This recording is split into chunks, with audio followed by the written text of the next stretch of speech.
How does a man lose his wife, his business, and his home in the same year, just because her family decided he was not good enough? Why would a simple parking ticket turn into a federal alert from 1987? And why would an officer suddenly treat me like I was a missing page from history? My name is Cole. I am 49 years old. I run a small landscaping business. It is not fancy.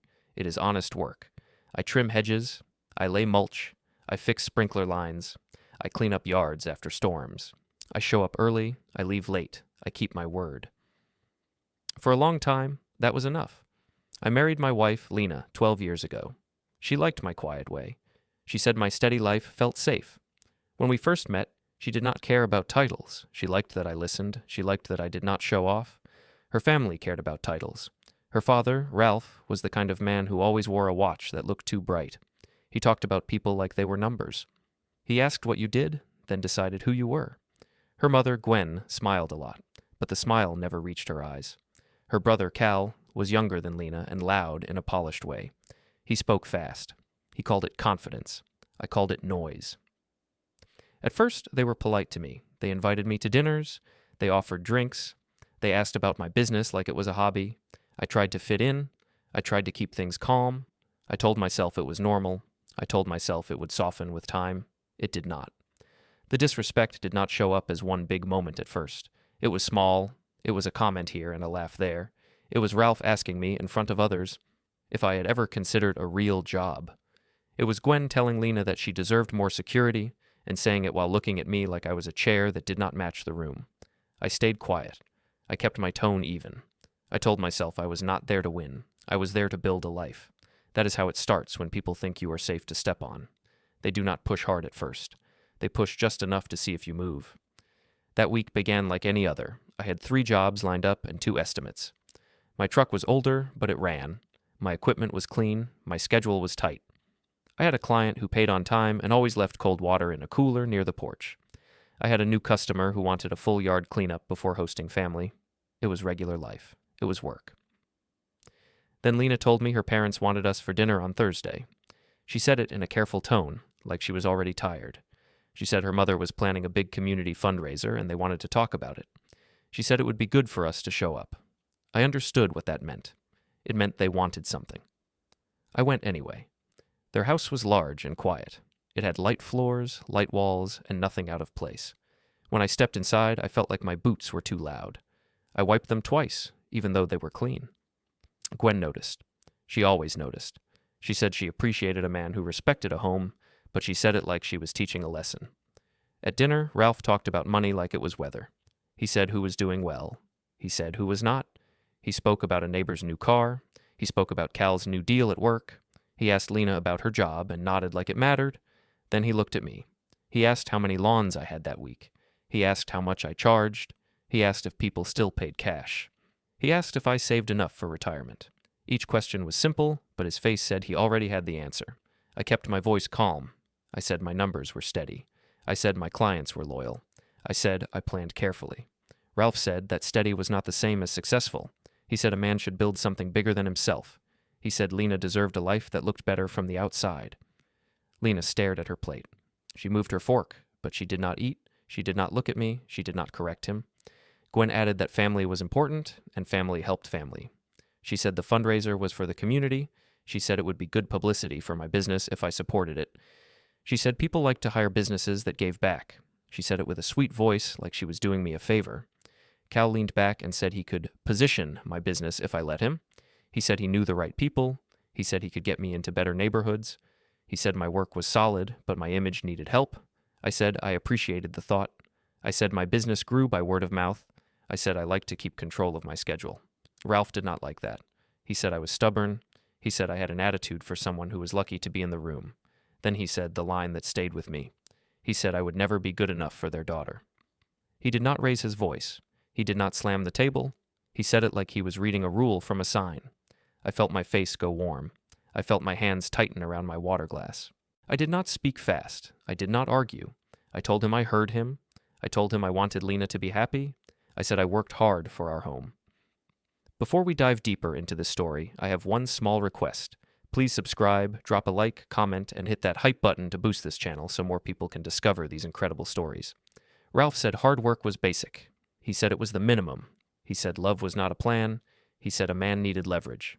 He used that word, leverage. Cal smiled like this was normal. Gwen nodded like she had been waiting for Ralph to finally say it. Lena finally looked up. She did not defend me. She did not agree either. She only said we should not fight at dinner. She said we should keep it respectful. That was the moment I understood something. Respect in that house was not for me. Respect was a rule they used to control the room. After dinner, Gwen brought out fundraiser papers and a list of tasks. She pointed at a page and said the parking lot and entrance needed landscaping. She said the area looked sad and needed to look welcoming. She said it would be a big event with important people. Ralph said it would be a test. He said it would show whether I could step up for the family. I asked what the budget was. Gwen smiled again and said the community budget was tight. She said everyone was donating time. She said it would be good for my reputation. Cal said he would handle messaging and credit. He said he would make sure people knew the work was done by someone trustworthy. I heard the hidden meaning. I heard that I was not the face they wanted. I was the hands they wanted.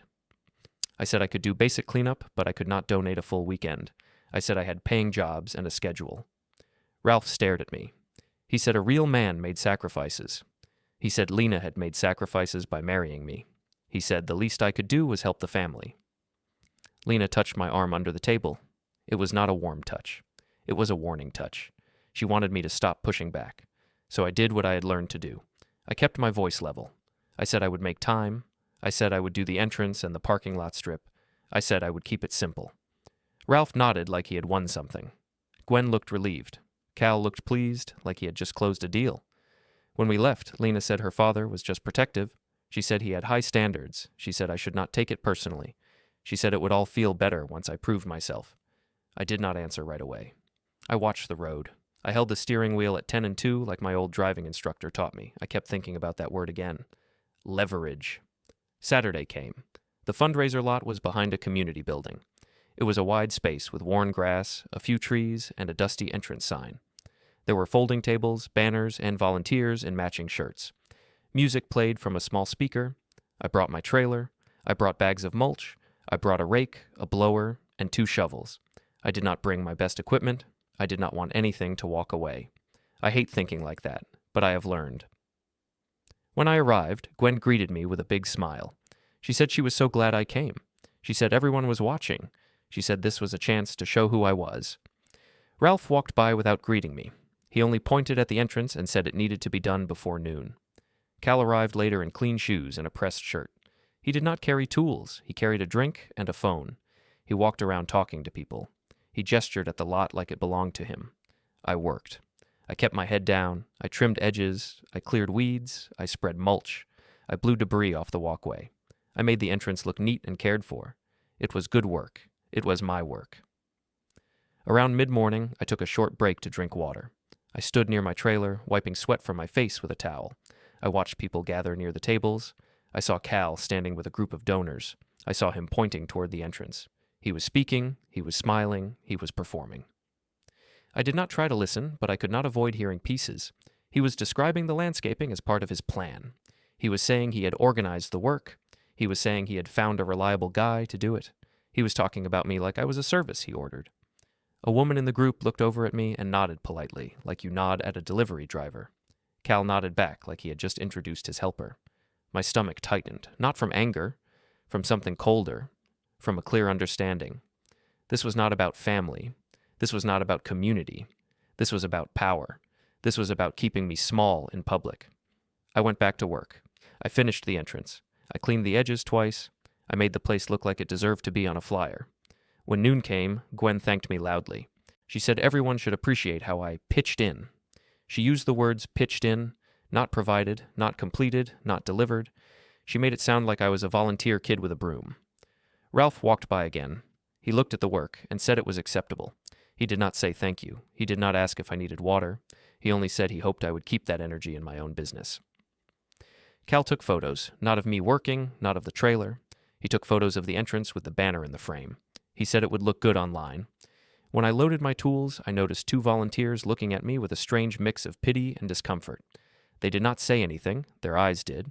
Their eyes said they had seen something unfair, but they did not want to touch it.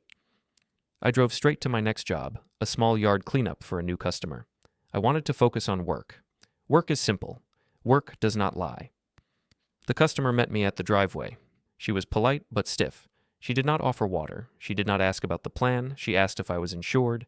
She asked twice. Then she said she had heard I had issues and she needed to be careful. I asked what she had heard. She hesitated, then said someone told her my business might not be stable. She said she did not want trouble. She said she would rather wait before paying a deposit. My chest felt tight. I kept my voice steady. I said I could show proof. I said I could provide references. I said I had been doing this for years. She said she believed I worked hard. She said that was not the point. She said she just wanted to protect herself. I nodded. I said I understood. I said I would send information. I said I could reschedule if she felt unsure. I went back to my truck and sat for a moment with both hands on the wheel. The cab smelled like cut grass and dust. I stared at my steering wheel cover, worn smooth by years of mornings like this. In 1 week, my father-in-law told me I would never be good enough. My brother-in-law took credit for my hands, and now a new client repeated a story that sounded rehearsed. I did not need to guess anymore. Someone was shaping my name when I was not in the room. My phone buzzed while I sat there. A message came from an unknown number. It was short. It only said I should call when I was alone. When I got that message, I did not call right away. I was sitting in my truck with the engine off. I could hear a lawnmower somewhere across the street. I could smell fresh soil from the job I had just left. My hands were still on the wheel, like I was holding myself in place. I looked at the number. It was not saved. No name, no context. Just that short line telling me to call when I was alone. I was alone. Still, I waited. That is something people do not understand about me. I do not jump. I do not react fast just because someone wants me to. I like to see the shape of things first. I like to know what I'm stepping into. I drove home and parked. The house looked the same from the street. The grass was cut. The porch light worked. The curtains were in place. From the outside, nothing looked wrong. Inside, it felt different. Not loud, just tense, like the air was holding its breath. Lena was in the kitchen. She was scrolling on her phone. She asked how the job went, but her eyes did not lift. I told her it was fine. I told her the fundraiser work was done. I told her the new customer was hesitant. She said people were cautious these days. She said I should not take it personally. I asked if her family had talked to anyone about my business. I kept my voice low. I did not accuse. I asked like a man trying to understand. Lena paused. Then she said her father talked to people all the time. She said he liked to help. She said I was imagining problems. She said I was tired and stressed. That was the pattern with her. If something happened and it made her family look bad, she did not fight it. She smoothed it. She rounded the edges until it felt like nothing. I wanted to believe her. I really did. When we first met, she was not like this. She laughed easily back then. She asked questions. She touched my arm when she listened. She said she liked that I was steady. We met at a small community event, a weekend market with food stands and craft tables. I was there because I had done a small job for a vendor, and they told me to stop by. Lena was helping a friend at a booth. She was carrying boxes. Her hands were dusty. She looked real. We talked for a long time. She asked about my work. I explained that I owned my own equipment, and I liked being outside. She said she admired people who built things with their hands. She said she liked that I did not talk big. We dated slow. We drove to quiet places. We ate simple meals. We talked about life. I did not chase her. I did not play games. I showed up when I said I would. When I met her family for the first time, I wore my best shirt. I brought a small gift for her mother. Ralph shook my hand and asked what I did. I said landscaping and yard maintenance. He nodded and said it was respectable. He said it was honest work. I believed him. The first year after we married, I worked harder than I had ever worked. I wanted a better truck. I wanted a cleaner trailer. I wanted the business to feel solid. Lena wanted a home with a small yard and a quiet street. I wanted that too. I wanted her to feel safe, so I took extra jobs. I did spring cleanups, summer mowing, fall leaf removal. I worked Saturdays. I took calls when my phone buzzed at night. I answered customers politely even when they were difficult. I did not do it for praise. I did it because that is how you keep a small business alive. When you are small, your name is everything. One bad story can spread fast. One missed job can cost you 2 more. Ralph and Gwen saw my effort, and they liked the results. They came to the house and complimented the yard. They told friends that their son-in-law had his own company. They said it with pride, like they were wearing my work. Then Cal started showing up. Cal was always clean, always smiling, always speaking like he was the smartest person in the room. He talked about growth and branding. He said he had contacts. He said I was wasting potential by staying small. At first, he seemed helpful. He said he could introduce me to a few higher-paying clients. He said those clients liked a polished presentation. He said I needed a better logo, a nicer website, a more professional invoice template. He offered to connect me with someone. I said thank you. I said I could look into it. Then his tone changed. He started acting like the business was not really mine. He started giving advice like instructions. He started bringing up family expectations. He started saying Lena deserved more, and Ralph started testing me in public. It was never a loud scene. That was his style. He would wait until other people were listening. Then he would say something sharp in a calm voice, like it was normal. At one family gathering, a few relatives were talking about careers. Someone mentioned a promotion. Someone mentioned a trip. Ralph turned to me and asked if I was still pushing a mower around. He asked if I ever planned to move up. I said I managed crews in busy seasons. I said I handled contracts. I said I had repeat clients. Ralph said it sounded like I was still doing the same thing. He said a man should not be stuck. People laughed softly. Not cruel laughter. More like they were following the mood he set. Lena smiled and tried to change the subject. She did not tell him to stop. She did not say he was wrong. She just smoothed it over. Gwen had her own way. She was quieter, but she pushed in the same direction. She would mention a neighbor's renovation. She would mention a cousin's new kitchen. She would say Lena deserved nice things. Then she would ask me if I had planned for that. If I said yes, she would say we would see. If I said not yet, she would sigh like she expected it. Over time, those small moments added up. They made me feel like I was always being measured. The pressure did not stay at family events. It started to touch my work. One day, I went to a local bank branch to renew a small equipment loan. I had been with that bank for years. The loan was not big. It was a mower and a trailer upgrade. I had never missed a payment. The loan officer used to greet me like a regular customer. That day, her smile was tight. She asked more questions than usual. She asked about my client list. She asked about my insurance coverage. She asked if I had any legal issues. I told her no. I told her my business was stable. She said the bank was reviewing risk more carefully. She said there were notes on the account. She did not explain the notes. She just said the bank needed more documentation. When I left, I sat in my truck for a minute and stared at the bank doors. I felt confused. Then I felt something else, a kind of quiet alarm. That same week, I noticed odd things at my yard. My equipment lot is a small fenced space behind a rented unit. It is not fancy, it is practical. I keep my trailer there. I keep fuel cans in a locked box.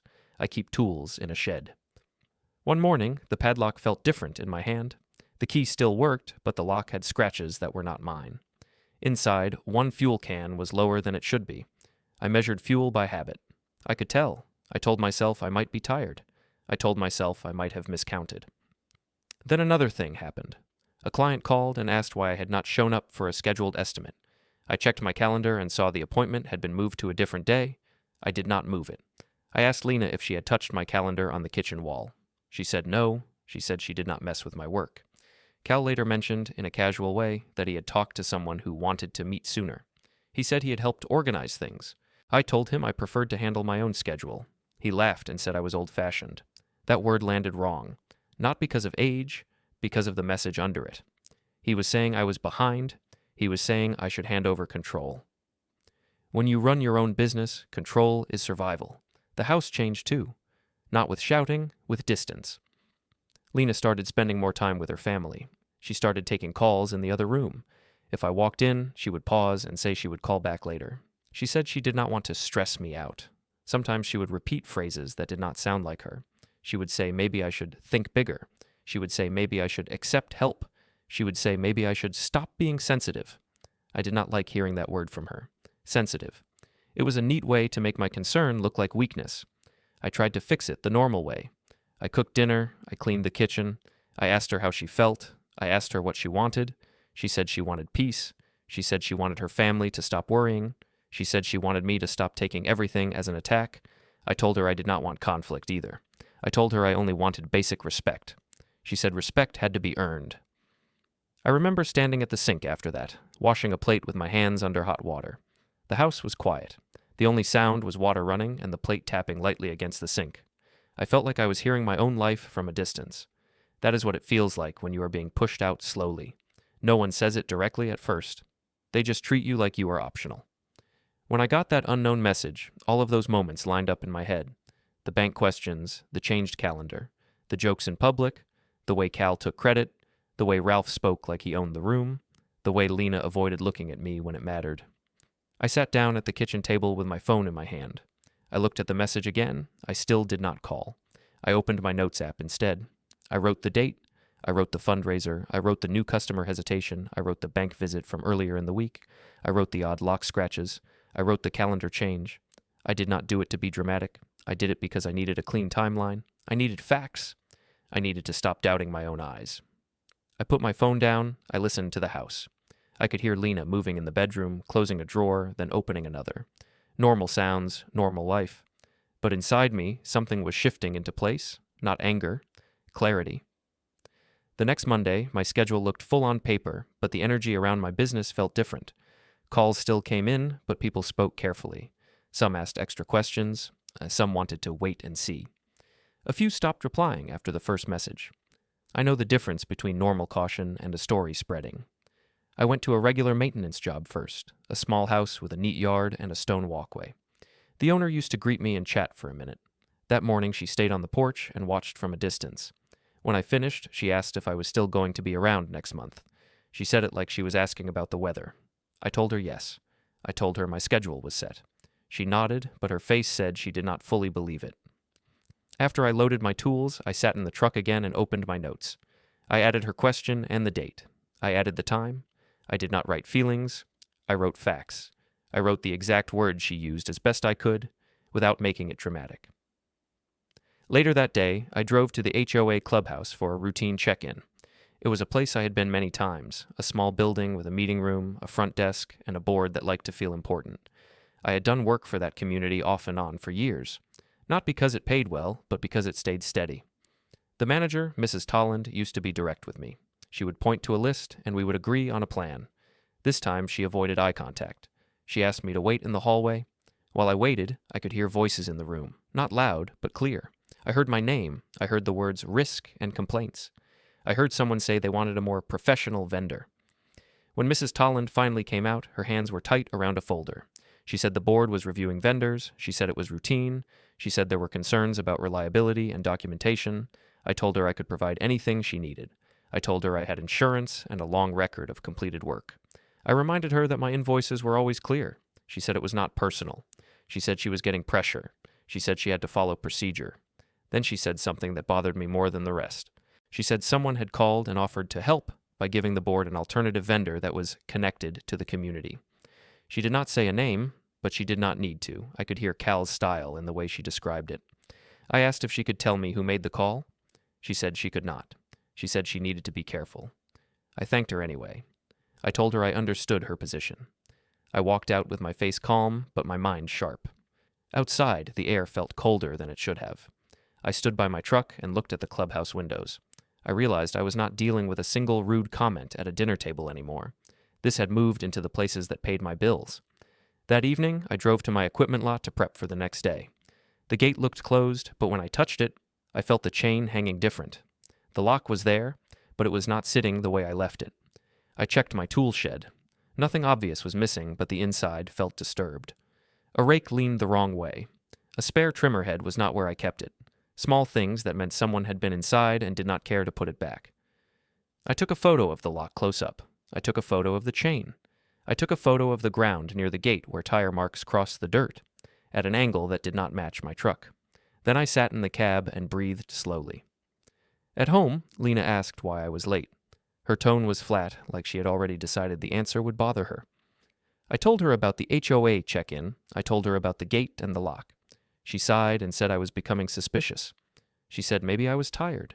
She said maybe I should let Cal help with the business side because he understands those people.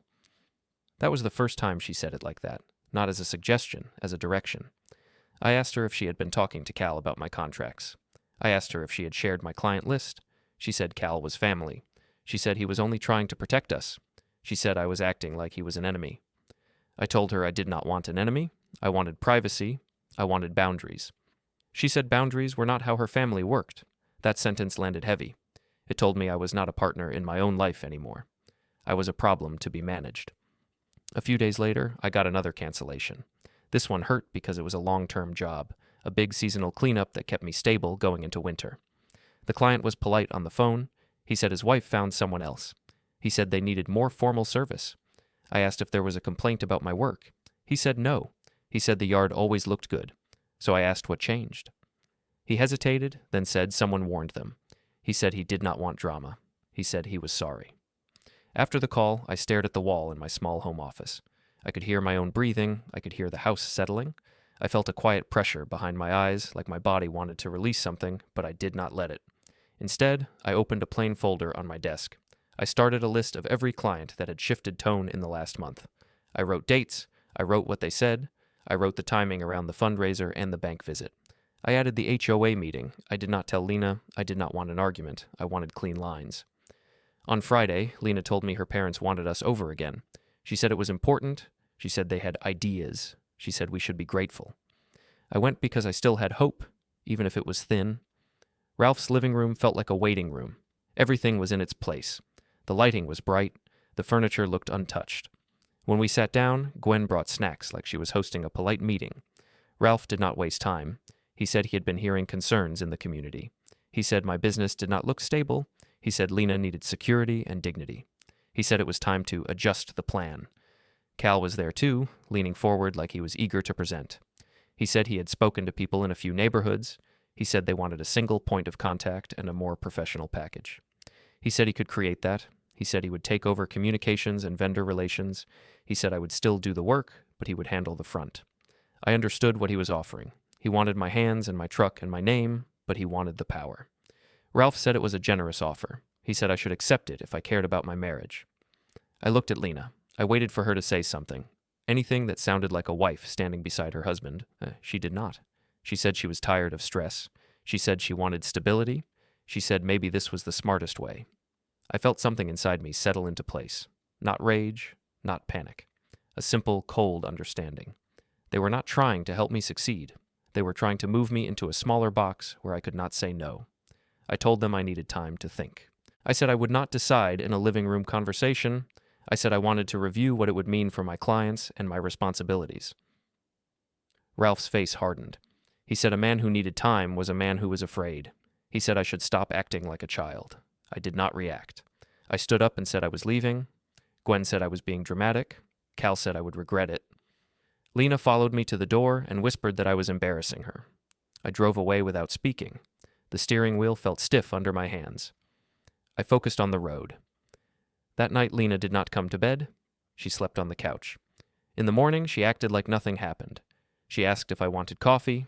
She asked what time my first job was. The distance was complete.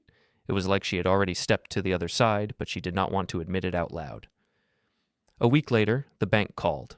They asked me to come in and review my account. I went. I sat in the same office with the same chair. The loan officer's voice was polite but firm. She said the bank needed updated proof of contracts and revenue. She said there were concerns about business continuity. I asked where the concerns came from. She said she could not discuss it. She said it was part of their process. When I left, I sat in the parking lot and stared at my hands. They looked older than they used to. The skin was rough. The nails were short. I saw years of work in those hands, and I felt a strange kind of sadness that people could dismiss it so easily. I drove to my lot again. This time, I brought a small notebook and a pen. I wrote down the condition of the lock. I wrote the time. I wrote the weather. I wrote the exact fuel level in my main can. I took photos again. At home, I noticed Lena's behavior changing in small ways. She started asking questions about my schedule. Not caring questions, tracking questions. She asked what jobs I had, where they were, who the clients were. When I answered vaguely, she looked annoyed. One afternoon, I came home and saw my calendar on the wall had marks on it that I did not make. A few appointments had small circles. One date had a line through it. I asked Lena about it. She said Cal was helping her organize our life. She said she was trying to reduce chaos. She said it was for our good. I took the calendar down and put it in my home office. I did not argue. I simply removed access. That night, I could not sleep. I lay in bed and listened to Lena breathing. I felt like I was in the wrong house. Before sunrise, I got up, dressed quietly, and walked to the garage where I keep a few personal boxes. I opened one and found an old envelope I had carried for years, the one marked only with the year 1987. The paper was worn. The edges were soft from handling. I did not open it yet. I only held it and felt its weight. Some parts of my life have always been sealed tight.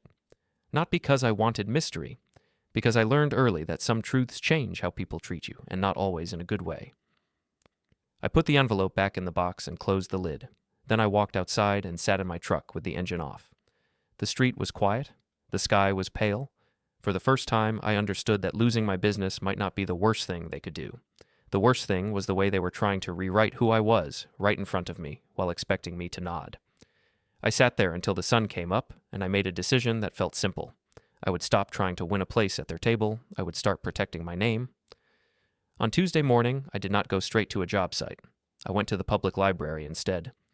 It sounds strange for a landscaping man to sit in a quiet building with a notebook, but I needed space where nobody could interrupt me. At home, everything became a conversation I did not ask for. Lena had questions. Her family had opinions. Cal had suggestions. The library had silence. I booked a small study room. It had a table, a chair, and a clock that ticked louder than it should. I laid out my notebook and my phone. I opened my notes and started turning the last month into a clean timeline. I wrote dates. I wrote times. I wrote who called first and who changed tone. I wrote what was said and what was implied. I kept it simple. I did not write feelings like I was writing a diary. I wrote it like I was building a work log. Then I made a second list. This one was not about clients. It was about patterns. I wrote the day the bank changed its tone. I wrote the day my calendar shifted. I wrote the day the HOA manager avoided my eyes. I wrote the day the lock looked scratched. I wrote the day Cal spoke about my business like it belonged to him. When people pressure you, they want you confused, they want you reacting, they want you tired. A timeline does the opposite. A timeline makes it clear. After an hour, I went to the front desk and asked how I could print a few pages. I did not print anything important. I only printed a blank monthly calendar and filled it in by hand from my phone records. That way, if my wall calendar was touched again, I still had my own copy. When I left the library, I drove to the landscaping supply store where I buy mulch and parts. The owner, Mr. Dorsey, has known me for years. He is the kind of man who can tell if your day is going badly without you saying it. I told him I had a question about purchases. I said my name might have been used for an order. I kept my voice calm. I did not make a scene. Mr. Dorsey did not laugh. He did not look confused. He looked careful. He said he could not hand me anything official without proper steps, but he could tell me what he remembered.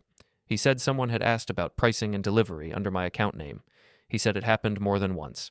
He said the person acted like they were doing me a favor by streamlining things. I asked if he remembered what the person looked like. He paused, then said the person was clean and confident, and spoke like they were used to being listened to. That sounded like Cal. I asked what day it happened. Mr. Dorsey said he could check his own notes later and call me, but he said he did remember it was shortly after the fundraiser. I thanked him.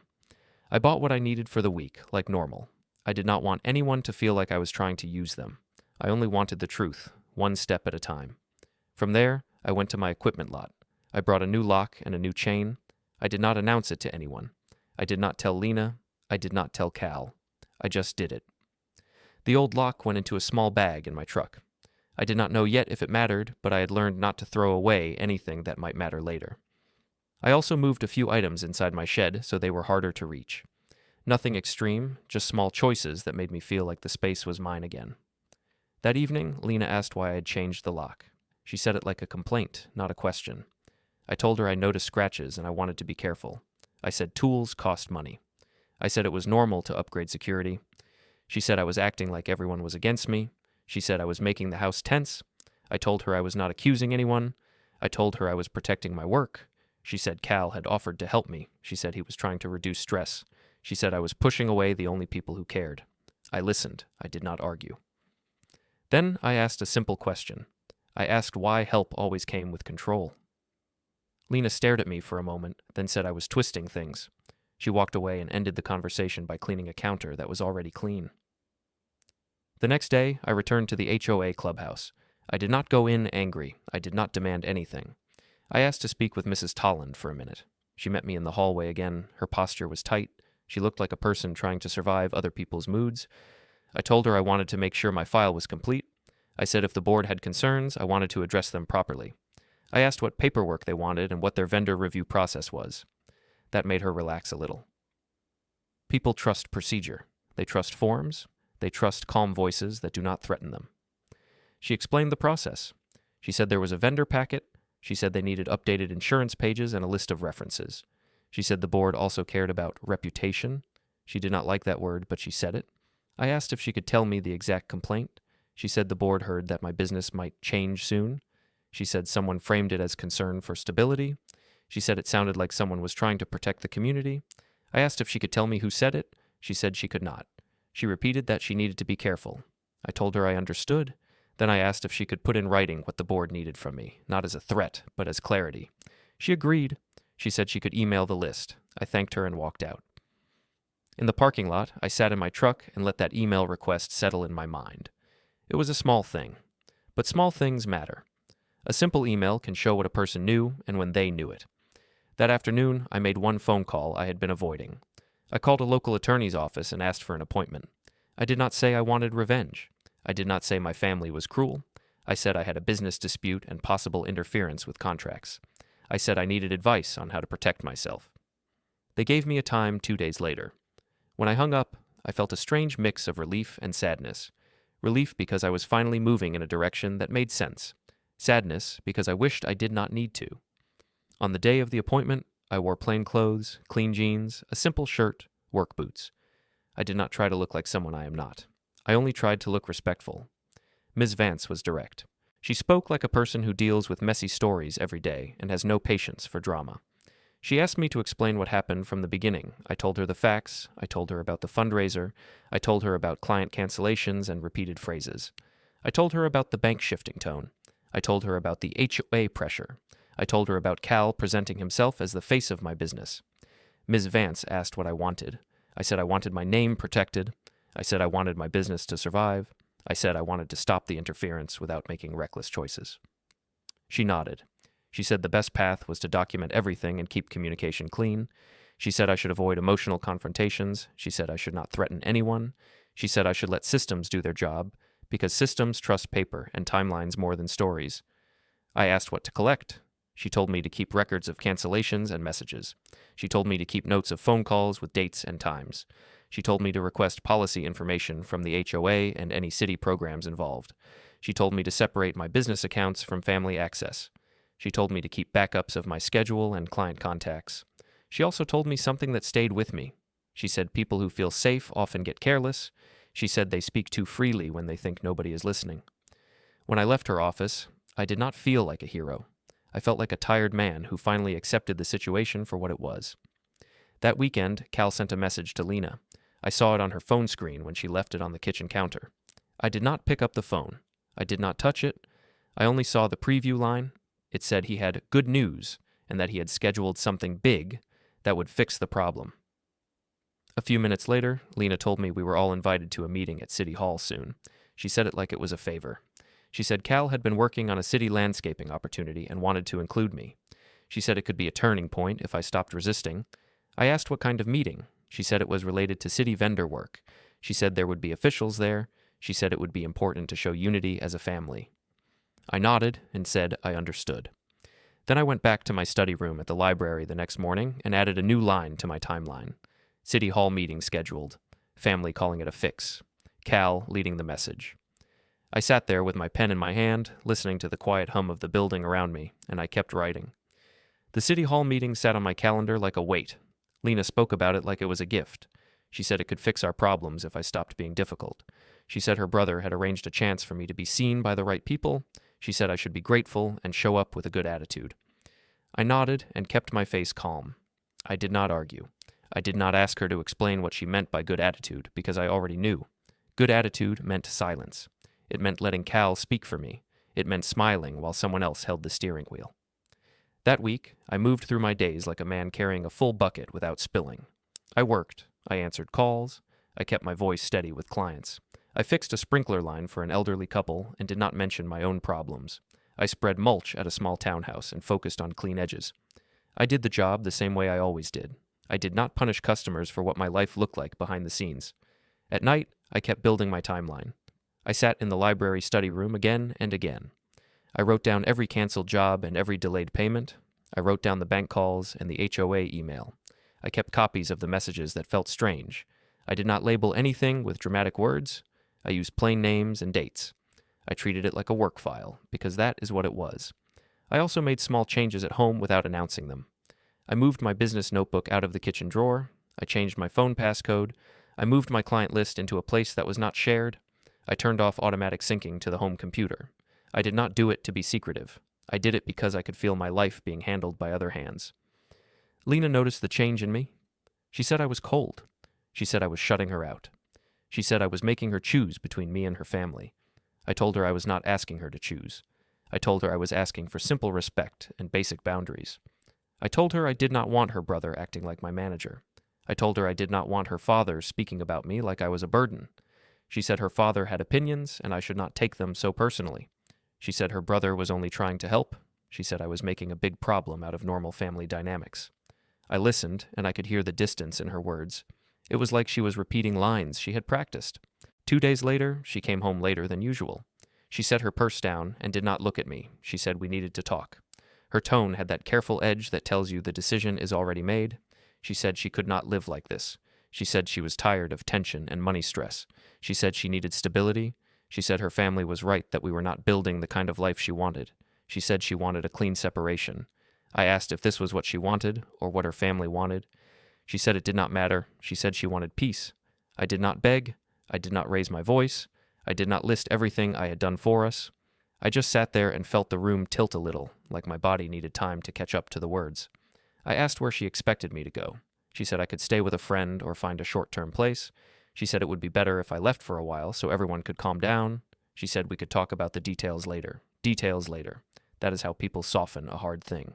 They call it later so they do not have to face it now. That night, I slept in my truck for the second time in my life. The first time was from pure math, when the numbers stopped working.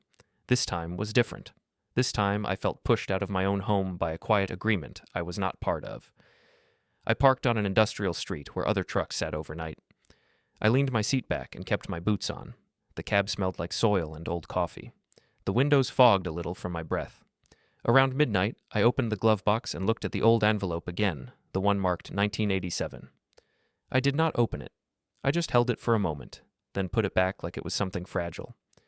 In the morning, I went to a gas station restroom and washed my face. I brushed my teeth in the mirror and tried to look like a man who had slept in a bed. I went to work. I did not tell anyone where I had slept. I did not want pity. I did not want gossip. Lena texted once that day. She said she hoped I would be mature about this. She said her father was worried I would do something unreasonable. I stared at that message for a long time. It told me how they saw me. It told me they expected me to break. It also told me they did not really know me. I made one more visit to Ms. Vance. I did not bring a dramatic story. I brought updates. I told her my wife had asked for separation. I told her the city hall meeting was coming. I told her I was sleeping in my truck. She asked if anyone had threatened me. I said no, not directly. I said it was more like pressure and interference. I said it was people speaking for me, steering my name, and pulling strings in places that mattered to my business. She reminded me to keep everything calm and procedural. She reminded me to avoid confrontations that would turn into a story about my behavior instead of their actions. She told me to keep backing up my timeline and keep my communication clean. I left her office feeling steady, not happy, not hopeful, steady. On Friday night, I parked near a city park lot. It was quiet and well lit. I thought it would be safe for a few hours of sleep. There were other cars nearby, and the area did not feel hidden. I chose it because I wanted to avoid trouble. I woke up to a knock on my window. A patrol officer stood outside with a flashlight angled down, not in my eyes. His stance was neutral. He asked for my license and asked what I was doing there. I told him I was between places and I needed rest. I kept my voice respectful. I did not argue. He said there had been complaints about overnight parking. He said he was issuing a parking ticket and needed to run my information. I handed over my license and waited. He walked back to his car. I watched his silhouette in the windshield. I could see the glow from his screen. It took longer than normal. When he returned, his face had changed. He looked pale. His voice was still controlled, but it was different. He asked me to step out and stand near the front of his car. He said it was a procedural thing. I stepped out slowly. The air was cold. My breath made a small cloud. I stood where he directed and kept my hands visible, not because I was scared of him, but because I could see he was tense. He asked me to confirm my name and date of birth. I did. He looked at his screen again and swallowed. Then he said there was a federal alert tied to my file from 1987. He said the system was asking for my current location. He said he needed to make a call and I needed to wait. For a moment, the park lights felt too bright. My skin prickled.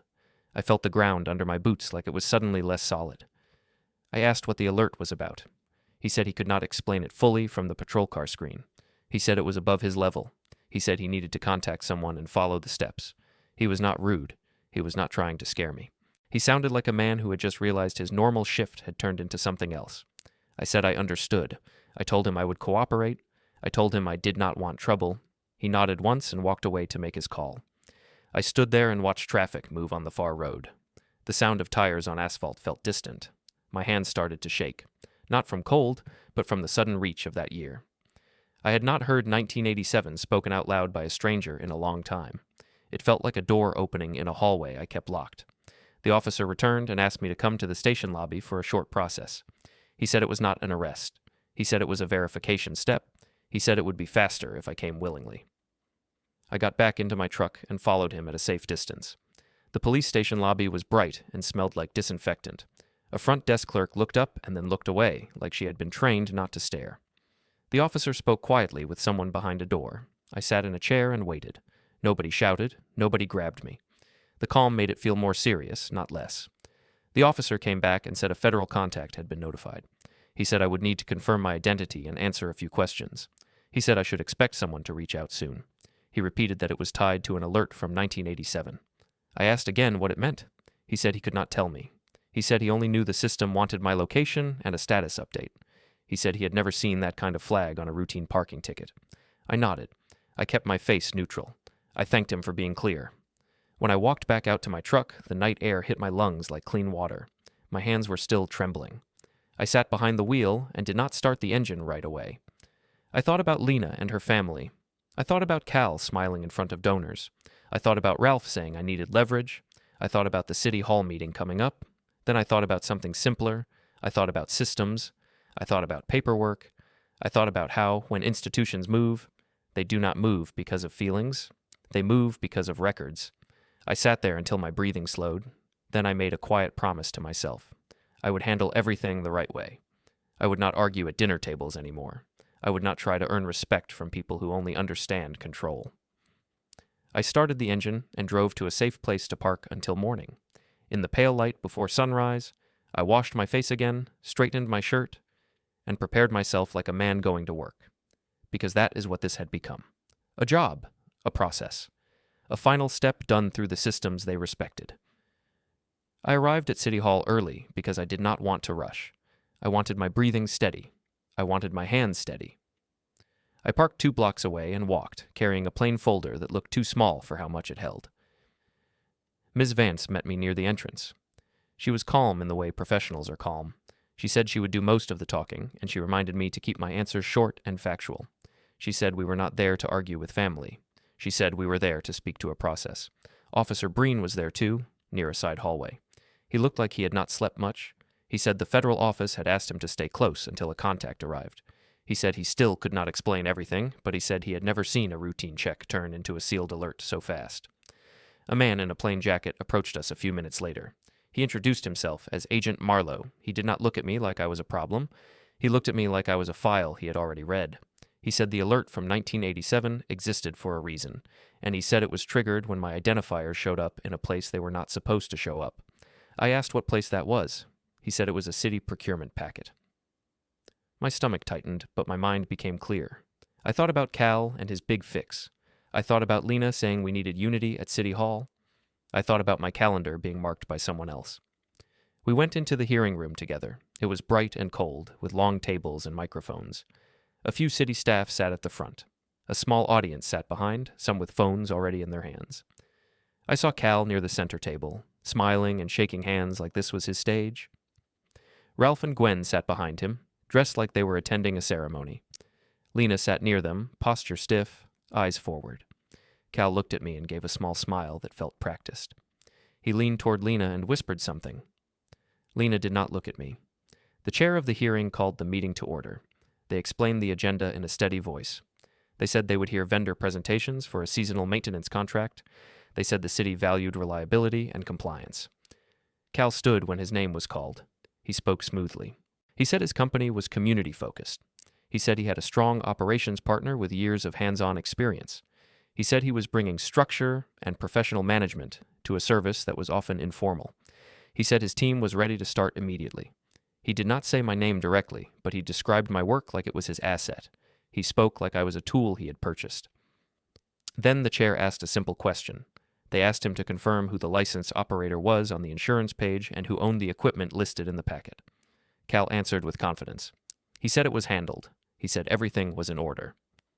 Ms. Vance stood and asked to be recognized.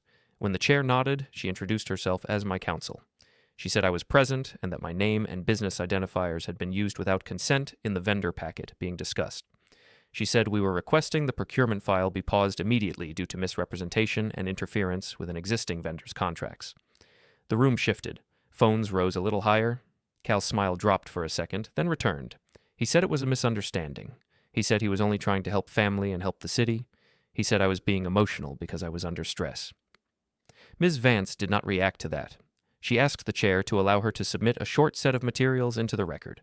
She said the materials were focused on dates, documents, and direct links. The chair agreed. Ms. Vance handed over a packet. Inside were printed pages that looked ordinary, but they were heavy in the way facts are heavy. There was the HOA email listing concerns and the vendor review process, dated the week my work started getting questioned. There was a list of my canceled jobs with dates and a note of the repeated phrases clients used when they backed away. There were screenshots of messages that showed Cal presenting himself as the point of contact for my work, and messages that showed Lena coordinating my schedule with him. There were photos of the old lock and chain, with close-ups of scratch marks and a time stamp. There were notes from the supply store with delivery times and pickups tied to my account name, paired with my own job schedule showing I was elsewhere. Then Ms. Vance placed one more page on top. It was a copy of the procurement packet's vendor form, with my business number listed as the operations partner. It showed my insurance information and my equipment list, copied in detail. I watched Cal's face as he realized what the room could now see. The chair asked Cal to respond. Cal said he had permission. He said he had verbal approval. He said he was trying to keep things moving because I was not stable lately. Ms. Vance asked him to explain when and where I gave that approval. She asked him to name a date. She asked him to name a time. She asked him to name a witness. Cal tried to speak quickly, but the faster he spoke, the less clear it sounded. Agent Marlowe stood and asked to be recognized as well. The chair looked surprised, then nodded.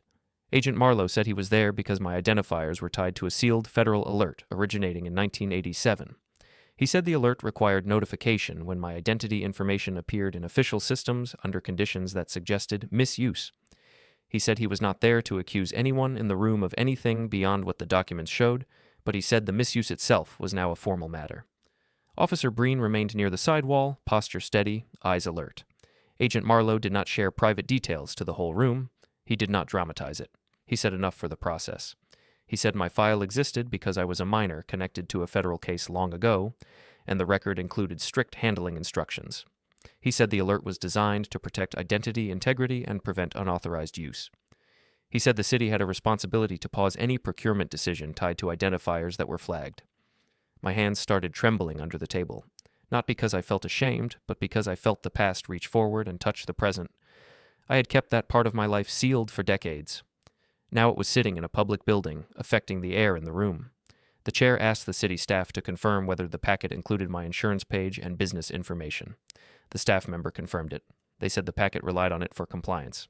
The chair asked Ms. Vance what remedy we were seeking. Ms. Vance said we were seeking an immediate suspension of the award process, removal of the submitted packet from consideration, and formal review for misrepresentation. She also said we were submitting evidence of interference with my existing contracts and reputation through coordinated messaging. She said the correct next step was a compliance review, not a debate. The chair turned to Cal and asked him to step back from the table while they consulted their process. Cal looked toward Ralph. Ralph leaned forward like he was about to speak, but the chair did not invite him. Gwen's smile was gone. Lena's face was pale, and she stared at the table like it might give her answers. Cal stood slowly. He tried to laugh it off, but the sound did not land. He walked to the side with stiff shoulders. The chair spoke again, voice firm. They said the award consideration was suspended pending review. They said the procurement office would issue a formal notice. They said the materials submitted by Ms. Vance would be entered into the record. They said the city would not proceed with any vendor packet containing disputed or unauthorized information. Then the chair looked at me directly for the first time and asked a simple question. They asked if I was willing to continue as an independent vendor under my own name, with proper documentation once the review was complete. I said yes. I said I had always worked that way. I said I only wanted my name back. The chair nodded once. A staff member reached out and took Ms. Vance's folder, sliding it into an official tray like it was just paperwork. But I knew what it was. It was a door closing. Cal stood off to the side, silent now, while his fix collapsed in front of the very systems he tried to use. And when the clerk stamped the packet received, I watched Ralph's hands tighten on his chair, as if he finally understood that he could not talk his way out of a record.